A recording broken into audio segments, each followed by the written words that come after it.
മലത്തിൽ blood കാണുക അല്ലേ, രക്തം കാണുക എന്ന് പറഞ്ഞാൽ നമുക്കൊക്കെ എല്ലാവർക്കും ഉണ്ടാകുന്ന ഒരു ആശങ്ക ഉണ്ടാക്കുന്നൊരു സംഗതിയാണ് മലത്തിൽ ബ്ലഡ് കാണുക അല്ലെങ്കിൽ ടോയ്ലറ്റിൽ രക്തം കാണുക എന്ന് പറയുന്നത്. ഇത് പൈൽസ് ഉള്ളവർക്ക് എന്ത് ചെയ്യും, നല്ല ഫ്രഷ് ബ്ലഡ് ടോയ്ലറ്റിൽ കാണും. അത് ഒരു സിമ്പിളായിട്ട് നമ്മൾ കോമൺ ആയിട്ട് കാണുന്ന ഒരു കാര്യമാണ്.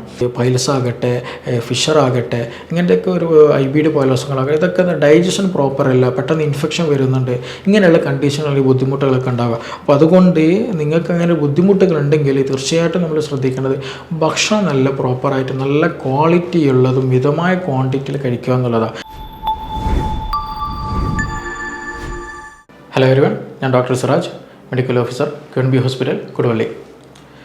മലത്തിൽ ബ്ലഡ് കാണുക അല്ലേ, രക്തം കാണുക എന്ന് പറഞ്ഞാൽ നമുക്കൊക്കെ എല്ലാവർക്കും ഉണ്ടാകുന്ന ഒരു ആശങ്ക ഉണ്ടാക്കുന്നൊരു സംഗതിയാണ് മലത്തിൽ ബ്ലഡ് കാണുക അല്ലെങ്കിൽ ടോയ്ലറ്റിൽ രക്തം കാണുക എന്ന് പറയുന്നത്. പലപ്പോഴും പല ആളുകളും എന്ത് ചെയ്യില്ല, നമ്മുടെ അറിയുന്ന ആളുകളോടോ നമ്മുടെ പാരൻസിനോടോ നമ്മുടെ റിലേറ്റീവ്സ് നമ്മുടെ സ്നേഹജനങ്ങളോട് ഇഷ്ടക്കാരോട് എന്ത് ചെയ്യില്ല, ഈ വിഷയങ്ങൾ പറയില്ല, അതൊരു സൈലൻ്റ് ആക്കിയിട്ട് മിണ്ടാതെ വെക്കും. പക്ഷെ അത് പിന്നീട് അതൊരു ക്രോണിക് ഇഷ്യൂയിലേക്ക് പോകുമ്പോഴാണ് നല്ല അനീമിക് കണ്ടീഷനിലേക്ക് പോകുക, നല്ല ക്ഷീണം തോന്നുക, മറ്റെന്തെങ്കിലും ഇൻഫെക്ഷൻസിലേക്ക് പോകുക, അങ്ങനെ കൂടുതൽ ബുദ്ധിമുട്ടിലേക്ക് പോകുമ്പോഴാണ് ഇങ്ങനെയുള്ള ഇഷ്യൂസ് ഉള്ളത് ആയിട്ട് അവർ പലപ്പോഴും അറിയുക അല്ലെങ്കിൽ മറ്റുള്ളവർ മനസ്സിലാക്കുക. അപ്പോൾ മലത്തിൽ ബ്ലഡ് വന്നാൽ അത് എന്തൊക്കെ കണ്ടീഷനുകൾ പൊതുവെ കാണാറുള്ളത്, ഏതൊക്കെ രീതികളിലാണ് അത് ബ്ലഡ് ഉണ്ടാവുക, അപ്പോൾ നമ്മൾ എങ്ങനെയാണ് അതിനെ പെട്ടെന്ന് മനസ്സിലാക്കുക, അതിനെ എങ്ങനെ നമ്മൾ ട്രീറ്റ് ചെയ്യേണ്ടതുണ്ടോ, പെട്ടെന്ന് നമുക്ക് എങ്ങനെയാണ് അത് ഡിഫറൻഷ്യേറ്റ് ചെയ്യുക, അത് സിവിയർ ആണോ അല്ലേ എന്നുള്ളതൊക്കെ നമ്മൾ മനസ്സിലാക്കണം. ചില ആളുകൾക്ക് ചെറിയൊരു കോൺസ്റ്റിപ്പേഷൻ വന്നാൽ പോലും എന്ത് ചെയ്യും, ബ്ലീഡിങ് ഉണ്ടായിരിക്കും. അത് നമുക്കത്ര സിവിയറിറ്റി ഇല്ല, കോൺസ്റ്റിപ്പേഷൻ മാറിയാൽ എന്ത് ചെയ്യും, പെട്ടെന്ന് റെഡിയാക്കാവുന്നുള്ളൂ. പക്ഷേ അതേസമയം ചില ആളുകൾക്ക് എന്താ പറയുക, ഭയങ്കരമായിട്ട് ഡിസെൻട്രി, നല്ല ലൂസ് മോഷൻ വരിക, അല്ലെങ്കിൽ ഷിഗല്ലയുടെ ഇൻഫെക്ഷൻ വരിക, അങ്ങനെ എന്തെങ്കിലുമൊക്കെ ബുദ്ധിമുട്ടുകൾ വരുമ്പോൾ എന്ത് ചെയ്യും, ചിലപ്പോൾ ബ്ലഡ് കാണാൻ വരും.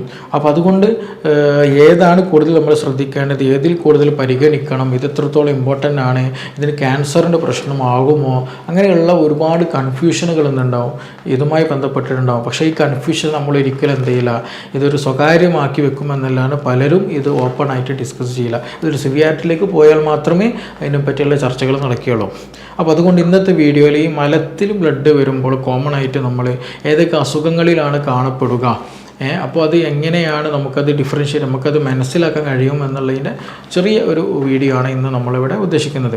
നമ്മൾ ആദ്യം മനസ്സിലാക്കേണ്ടത് മലത്തിൽ ബ്ലഡ് കാണുക എന്ന് പറഞ്ഞാൽ അല്ലേ, മലം ഫോം ചെയ്യുന്നത് കൊണ്ടാണ് നമ്മുടെ ഇൻറ്റസ്റ്റൈന് ഡൈജസ്റ്റ് ചെയ്തിട്ട് ഫുഡ് ഡൈജഷൻ, അതിൻ്റെ അബ്സോർപ്ഷനും കാര്യങ്ങളൊക്കെ നടന്നതിൻ്റെ വേസ്റ്റായിട്ട് വരുന്നതാണ്.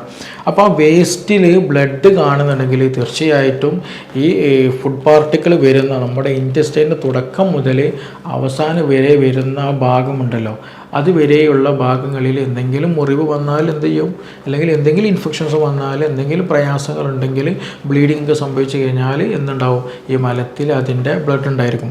അപ്പോൾ ചുരുക്കി പറഞ്ഞാൽ മലത്തിൽ ബ്ലഡ് ഉണ്ട് എന്ന് മനസ്സിലാക്കിയാൽ അത് എല്ലാ സമയത്തും നമുക്ക് നമ്മുടെ കണ്ണുകൊണ്ട് മനസ്സിലാക്കാൻ കഴിയില്ല. ചില സമയത്ത് നമുക്ക് അത് ടെസ്റ്റുകൾ ചെയ്താലേ മനസ്സിലാക്കാൻ കഴിയുള്ളൂ.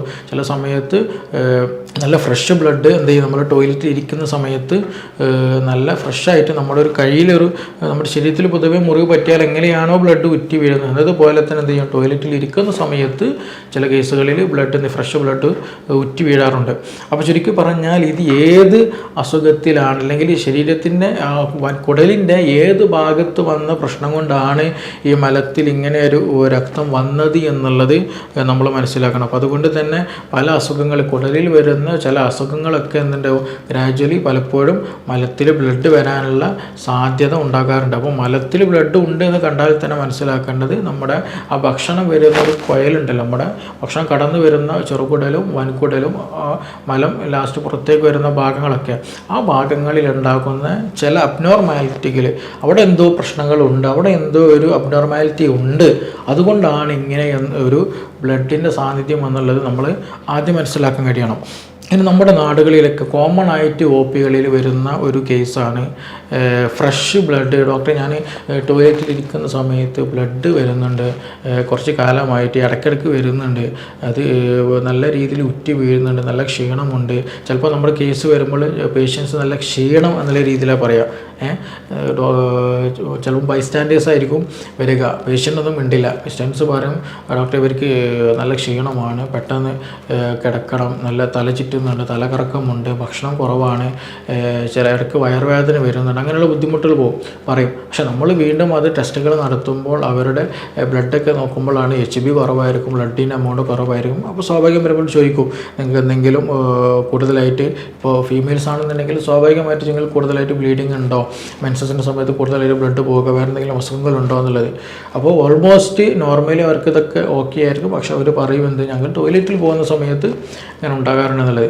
അപ്പോൾ സിമ്പിളായിട്ട് റീസൺ, ഇതിൻ്റെയൊക്കെ മെയിൻ റീസൺ എന്താ വരുന്നത്, ഈ ടോയ്ലറ്റിൽ ഇരിക്കുന്ന സമയത്ത് ബ്ലഡ് ഉറ്റി വീഴുന്നു, അതുകൊണ്ട് ബ്ലഡ് കൂടുതലായിട്ട് പോകുന്നു, ആൾ വീക്കാകുന്നു എന്നുള്ളതാണ് പ്രശ്നം. അത് പക്ഷേ എന്താണ്, ഈ പറയുന്ന രോഗി എന്ത് ചെയ്യില്ല, ഒരിക്കലും ഓപ്പണായിട്ട് പറയില്ല എന്നുള്ളതാണ്. അതൊരു ഉള്ളിൽ ഒതുക്കി വെക്കുന്ന ഒരു സമ്പ്രദായം പലരിലും ഇന്ന് കാണുന്നുണ്ട്.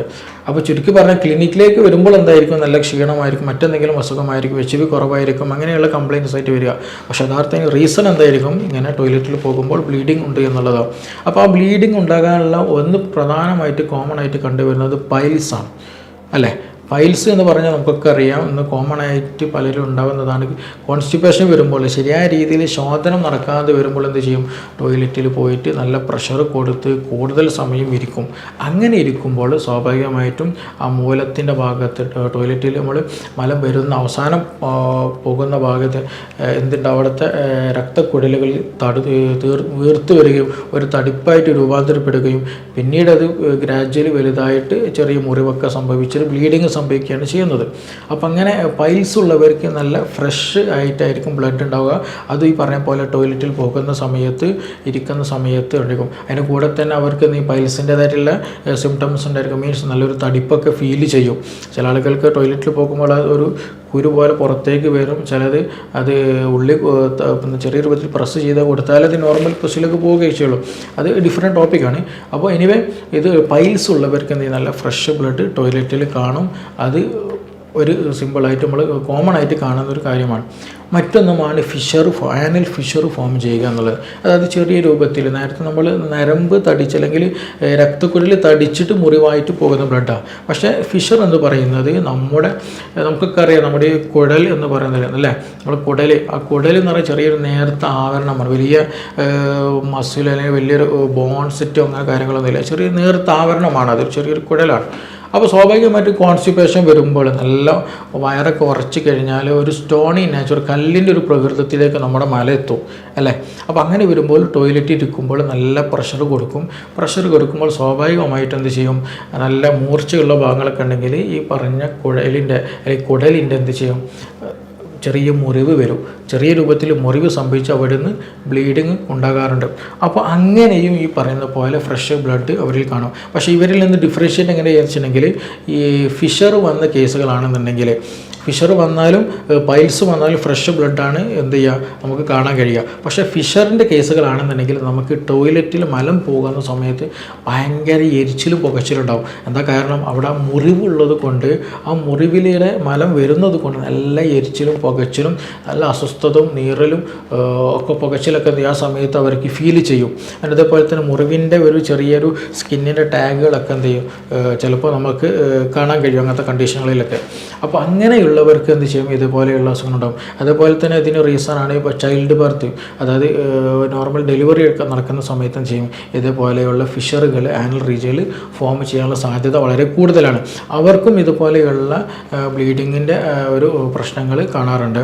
ആ ഒരു സമയങ്ങളിൽ അതൊരു വൂണ്ട് ഹീലായി കഴിഞ്ഞാൽ എന്ത് ചെയ്യും, ഈ പറഞ്ഞതുപോലെ ഫിഷറിൻ്റെ കോൺസ്റ്റിപ്പേഷനൊക്കെ നോർമലായി ഫിഷറിൻ്റെ അല്ലെങ്കിൽ മുറിവ് ഹീലായി കഴിഞ്ഞാൽ സ്വാഭാവികമായിട്ടും എന്ത് ചെയ്യും, ആ ബ്ലീഡിങ് നിൽക്കുകയും ചെയ്യും. പിന്നെ അതുപോലെ തന്നെ മറ്റൊരു കാരണമാണ് ചില കേസുകൾ നല്ല സിവിയറായിട്ട് ഡയറി കൂടുതലായിട്ട് നന്നായിട്ട് വയറ്റുനിന്ന് പോയാൽ എന്ത് ചെയ്യും, നമ്മുടെ ആ ഒരു കുടലിൽ ഉണ്ടായിരുന്ന ആവരണമൊക്കെ നഷ്ടപ്പെടും. നോർമലി ഉണ്ടായിരുന്ന ഒരു പ്രൊട്ടക്ഷൻ ലെയറൊക്കെ അതിൽ മ്യൂക്കസ് ലെയറിലൊക്കെ മാറ്റങ്ങൾ വരും. ആ മാറ്റങ്ങൾ വരുമ്പോൾ സ്വാഭാവികമായിട്ടും ചെറിയ രൂപത്തിലുള്ള ബ്ലഡ് മലത്തിലൂടെ വരാൻ സാധ്യത വളരെ കൂടുതലാണ്. അതുകൊണ്ട് കൂടുതലായിട്ട് ഡയറി ഉണ്ടായിക്കഴിഞ്ഞാൽ നമ്മുടെ മൂലം ആ ഏറ്റവും എൻഡിങ് ഭാഗത്ത് നല്ല എരിച്ചിലും പുകച്ചിലും ചെറിയ രൂപത്തിലും മുറിവും രക്തം പൊടിയലൊക്കെ നമുക്ക് ചില കേസുകളിൽ കാണാൻ കഴിയുന്നതാണ്. പിന്നെ ഇതിൻ്റെ കൂടെ തന്നെ നമ്മൾ ശ്രദ്ധിക്കേണ്ടതാണ് ചില കേസുകളിൽ ചില ആളുകൾ ആനൽ സെക്സ് നടക്കുമ്പോൾ പിന്ദ്വാരത്തിലൂടെ സെക്ഷൽ കോൺടാക്റ്റ് നടക്കുന്ന സമയത്ത് ഈ പറയുന്ന പോലെ മുറിവുകൾ പെട്ടെന്നുണ്ടാകും. അതൊരു പ്രോപ്പർ വേ അല്ലാത്തത് കൊണ്ട് തന്നെ പെട്ടെന്ന് മുറിവ് സംഭവിക്കുകയും ഈ പറഞ്ഞതുപോലെ ബ്ലീഡിങ് ഉണ്ടാവുക, ശരിയായ രീതിയിൽ ശോധന സംഭവിക്കാതിരിക്കാൻ പല അസുഖങ്ങളുണ്ടാകും. അപ്പോൾ അതിന് കൂടെ വരുന്നതാണ് ചില കേസുകളിൽ മുറിവ് വന്നു കഴിഞ്ഞാൽ ആനൽ ഫിഷർ അവിടെ ഫോം ചെയ്ത് കഴിഞ്ഞാൽ എന്ത് ചെയ്യും, ബ്ലീഡിങ് ഉണ്ടാകാനുള്ള സാധ്യത വളരെ കൂടുതലാണ്. അപ്പോൾ അതുകൊണ്ട് തന്നെ ഫ്രഷ് ബ്ലഡാണ് വരുന്നത്. കൂടുതൽ അസ്വസ്ഥതകൾ ടോയ്ലറ്റിൽ പോകുന്ന അല്ലെങ്കിൽ മലം പോകുന്ന സമയത്ത് ഉണ്ടെങ്കിൽ തീർച്ചയായിട്ടും മനസ്സിലാക്കുക അത് ആനൽ ഫിഷറിനാണ് സാധ്യത വളരെ കൂടുതൽ. പിന്നെ മറ്റൊരു കണ്ടീഷൻ എന്ന് പറയുന്നത് ഇൻഫെക്ഷൻസ്, അതായത് IBD IBS പോലെയുള്ള അസുഖങ്ങളുണ്ട്. അതായത് ഇൻഫ്ലമേറ്ററി ബൗൾ ഡിസീസ്, നമ്മുടെ ചെറുകുടൽ വൻകുടലൊക്കെ എന്തെങ്കിലും ഇൻഫ്ലമേഷൻസ് വന്നിട്ട് അവിടെ നിന്ന് ബ്ലീഡിങ് ഉണ്ടാവുക എന്നുള്ളത്. അപ്പോൾ അങ്ങനെയുള്ള കണ്ടീഷൻ ആണെന്നുണ്ടെങ്കിൽ നമുക്ക് ഫ്രഷ് ബ്ലഡ് ആയിട്ട് നമുക്ക് ചിലപ്പോൾ ഫീൽ ചെയ്യില്ല, ക്ലോട്ടഡ് നേച്ചർ ആയിരിക്കും. കാരണം കുടലിൻ്റെ ഉള്ളിലാണ് ആ കംപ്ലയിൻസ് ഉള്ളത് അല്ലേ. അപ്പോൾ അവിടെ നിന്ന് മല ഇവിടെ എത്തുമ്പോഴേക്കും എന്തായാലും ബ്ലഡ് ക്ലോട്ട് ആയിട്ടുണ്ടാകും. പെട്ടെന്ന് കണ്ടുവെത്താൻ സാധിച്ചു കൊള്ളുന്നുണ്ടാവില്ല. ചിലപ്പോൾ നമുക്കത് ടെസ്റ്റുകളൊക്കെ ചെയ്താൽ മാത്രമേ അത് ഐഡൻറ്റിഫൈ ചെയ്യാനേ കഴിയില്ല. നേത്രങ്ങൾ കൊണ്ട് നമുക്ക് എല്ലാവർക്കും കാണാൻ കഴിഞ്ഞുകൊള്ളണം എന്നില്ല. അപ്പം അങ്ങനെയുള്ള കണ്ടീഷൻ ഉണ്ടാകും. പക്ഷെ അങ്ങനെയുള്ളവർക്ക് എന്താ വെച്ചിട്ടുണ്ടെങ്കിൽ നല്ല വയറുവേദന ഉണ്ടാകും, നല്ല വയറ് കോച്ചൊരു പിടുത്തം ഉണ്ടാകും, പിന്നെ അതുപോലെ ബ്ലോട്ടിങ്, വയറ് വീർത്തത് പോലൊരവസ്ഥ, വയറ്റിൽ നിന്ന് പോകാനുള്ളൊരു പ്രയാസം, അങ്ങനെയുള്ള പല അസ്വസ്ഥതകളും അതുമായി ബന്ധപ്പെടുന്നു. ചിലപ്പോൾ നല്ല ഫീവർ ഉണ്ടായിരിക്കും, വൊമിറ്റിംഗ് ടെൻഡൻസി, അങ്ങനെയുള്ള പല അസ്വസ്ഥതകളും ഇതുമായി ബന്ധപ്പെട്ട് സ്റ്റൊമക് ഡിസീസിൻ്റെ കേസിൽ ഉണ്ടാകും. അപ്പോൾ അങ്ങനെ വരുന്ന സമയത്തിലും എന്തുണ്ടാകും, IBD IBS പോലെയുള്ള അസുഖങ്ങളിലും ബ്ലീഡിങ് അല്ലെങ്കിൽ മലത്തിൽ ബ്ലഡ് വരാനുള്ള സാധ്യത വളരെ കൂടുതലാണ്. പിന്നെ ഒരു കേസാണ് കോളോറക്ടൽ ക്യാൻസർ എന്ന് പറയുന്നത്. അതാണ് നമ്മൾ ഏറ്റവും കൂടുതൽ കൺഫ്യൂസർ ആക്കുന്ന വിഷയം. മലത്തിൽ ബ്ലഡ് വന്നാൽ ദൈവമേ ഇത് ഇനിയൊരു ക്യാൻസർ ആകുമോ, വേറെ എന്തെങ്കിലും പ്രശ്നമാകുമോ എന്നുള്ളൊരു കൺഫ്യൂഷൻ ഉണ്ടാവില്ല. ക്യാൻസർ അങ്ങനെയുള്ള സാധ്യത ഉണ്ട് എങ്കിൽ തീർച്ചയായിട്ടും അതിൻ്റെ കൂടെ തന്നെ ബ്ലീഡിങ് ഉണ്ടാകുന്നതിന് കൂടെ തന്നെ അത് ബ്ലീഡിങ് ഉണ്ടാകുമ്പോൾ സ്വാഭാവികമായിട്ടും നമ്മുടെ എൻഡിങ് ഭാഗത്താണെങ്കിൽ, എസ്പെഷ്യലി നമ്മുടെ മലം വരുന്ന ഏറ്റവും എൻഡിങ് ഭാഗം ഉണ്ടല്ലോ, കുടലിൻ്റെ ഏറ്റവും അവസാന ഭാഗം, ആനൽ റീജിയൻ എന്ന് പറയും, ആ ഭാഗത്തൊക്കെയാണ് ക്യാൻസർ എന്ന് പറയുന്ന അവസ്ഥ ഉള്ളതെങ്കിൽ ഒരു പക്ഷേ എന്ത് ചെയ്യും, നല്ല ഫ്രഷ് ബ്ലഡ് വരാൻ സാധ്യത വളരെ കൂടുതലാണ്. ഇനി അതല്ല ശരീരത്തിൻ്റെ അല്ലെങ്കിൽ കുടലിൻ്റെ ഉൾഭാഗങ്ങളിലാണെന്നുണ്ടെങ്കിൽ ഒരു മിക്സഡ് നാച്ചറാകാനും സാധ്യതയുണ്ട്. പക്ഷേ ഈ ക്യാൻസർ കണ്ടീഷൻ ആണെന്നുണ്ടെങ്കിൽ അങ്ങനെയുള്ള പേഷ്യൻസിൽ നല്ല ബോഡി നല്ലോണം വീക്കായിരിക്കും, നല്ല ക്ഷീണം ഉണ്ടായിരിക്കും. മാത്രമല്ല അനിയന്ത്രിതമായിട്ട് തന്നെ ബോഡി എന്ത് ചെയ്യും, ബോഡി വെയിറ്റ് പെട്ടെന്ന് കുറഞ്ഞു വരുന്ന ഒരു സാഹചര്യം നമുക്ക് അവരിൽ നിന്ന് കാണാൻ കഴിയും. അങ്ങനെയുള്ളവർക്ക് നമുക്ക് എന്ത് ചെയ്യേണ്ടി വരും, അതങ്ങനെയുള്ളവരെല്ലാവരും ക്യാൻസർ ആണ് എന്നല്ല, പക്ഷെ നമ്മൾ എന്ത് ചെയ്യണം, നമ്മളത് സാധ്യതയുണ്ടോ എന്നുള്ളത് നമ്മൾ മനസ്സിലാക്കിയിട്ട് വേണ്ട ട്രീറ്റ്മെൻറ്റിലേക്ക് പെട്ടെന്ന് തന്നെ വൈകാതെ കടക്കണം. അതിന് വേണ്ടിയിട്ടാണ് ഇവിടെ പറയുന്നത്. അപ്പോൾ കോളോറക്ടൽ ക്യാൻസർ കേസുകളിൽ ഏത് ഭാഗത്താണ് എത്ര സിവിയാരിറ്റി ഉണ്ടോ അതിനൊക്കെ ഡിപ്പെൻഡ് ആയിട്ടാണ് ഈ പറഞ്ഞതുപോലെ ബ്ലീഡിങ് ഉണ്ടാവുക. പക്ഷെ അങ്ങനെയുള്ള കേസുകളിൽ എന്തുണ്ടാകും, നല്ല ക്ഷീണം ഉണ്ടാകും ആളുകൾക്ക്, അതേപോലെ തന്നെ നല്ല ബോഡി വെയിറ്റ് പെട്ടെന്ന് വളരെയധികം കുറയുകയും ചെയ്യും. ഇനി മറ്റൊരു കാരണം എന്താണെന്ന് വെച്ചിട്ടുണ്ടെങ്കിൽ ഡിസെൻട്രി, അതായത് ചില ഇൻഫെക്ഷൻസ് കേസുകളിൽ നല്ല ഷിഗല്ല പോലെയുള്ള ഇൻഫെക്ഷൻ, സാൽമോണൽ പോലെയുള്ളതിൻ്റെയൊക്കെ ഇൻഫെക്ഷൻ കാരണമായിട്ട്, ബാക്ടീരിയൽ വൈറൽ ഇൻഫെക്ഷൻ കാരണമായിട്ട് കൂടുതലായിട്ട് എന്ത് ചെയ്യുക, വയറ്റിന്ന് പോകുക, സ്റ്റൂളൊക്കെ നന്നായിട്ട് പോവുക, വൈറ്റിഷ് നാച്ചുറലായിട്ടൊക്കെ. അപ്പോൾ അതിൻ്റെ കൂടെ ഈ പറയുന്ന മ്യൂക്കസ് മെമ്പറൈൻ നശിച്ചു പോകും, സ്വാഭാവികമായിട്ടും ബ്ലീഡിംഗ് ഒക്കെ ഉണ്ടാകാൻ സാധ്യത വളരെ കൂടുതലാണ്. അപ്പോൾ അങ്ങനെയുള്ള കേസുകളൊക്കെ ആണെന്നുണ്ടെങ്കിൽ തീർച്ചയായിട്ടും അതിന് പ്രോപ്പറായിട്ട് അക്യൂട്ടായിട്ട് തന്നെ ട്രീറ്റ് ചെയ്യണം. നല്ല ക്ഷീണം ഉണ്ടാകും, ആൾ ഭയങ്കര ടയേർഡായിട്ടായിരിക്കും, ഇലക്ട്രോലൈറ്റ്സ് ഇംബാലൻസ് ഒക്കെ നന്നായിട്ടുണ്ടായിരിക്കും. കാരണം അത്രമാത്രം ടോയ്ലറ്റിൽ നടന്നിട്ടുണ്ടായിരിക്കും, നല്ല ലോ സ്റ്റൂൾ പോയിട്ടുണ്ടായിരിക്കും. അതിൻ്റെ എൻഡിങ്ങിലേക്കായിരിക്കും ചിലപ്പോൾ മിക്കവാറും ബ്ലഡൊക്കെ കാണപ്പെടുക എന്നുള്ളത്. അപ്പോൾ കോമൺ ആയിട്ട് ഇങ്ങനെയുള്ള കണ്ടീഷനുകളിലാണ് ബ്ലഡ് കാണുക എന്നുള്ളത്. പക്ഷേ ഒരു കാര്യം മനസ്സിലാക്കുക, ബ്ലഡ് മലത്തിൽ കാണുക എന്നുള്ളത് ഒരിക്കലും നോർമൽ കണ്ടീഷനല്ല, അതൊരു അബ്നോർമൽ കണ്ടീഷൻ തന്നെയാണ്. അപ്പോൾ അതുകൊണ്ട് ഒരിക്കലും എന്ത് ചെയ്തൊരു സ്വയം ട്രീറ്റ്മെൻറ്റിലേക്ക് നീങ്ങരുത്, അല്ലെങ്കിൽ അത് ഇന്നൊരു ഡിസിഷനിലേക്ക് നിങ്ങൾ ഒരിക്കലും എത്തരുത്. തീർച്ചയായിട്ടും അതൊരു നല്ലൊരു ഡോക്ടറെ കണ്ടിട്ട്, ഒരു ഹെൽത്ത് പ്രൊഫഷനെ നേരിട്ട് കണ്ടിട്ട് ഈ വിഷയം പറഞ്ഞിട്ട് അത് വേണ്ട ഒരു ട്രീറ്റ്മെൻറ്റ് എടുക്കാൻ നമ്മൾ നോക്കണം. അപ്പോൾ ഇങ്ങനെയുള്ള കേസുകൾ, നമ്മൾ ഇപ്പോൾ ഈ ഒരുപാട് കേസുകൾ പറഞ്ഞല്ലോ, ഇങ്ങനെയൊക്കെ ഒരു കേസുകൾ വരാനൊരു പ്രധാന കാരണം എന്ന് പറയുന്നത് നമ്മുടെ ഡൈജഷൻ പ്രോപ്പർ അല്ല, നല്ല ഭക്ഷണമല്ല എന്നുള്ളത് വരുമ്പോഴാണ്. അല്ലേ?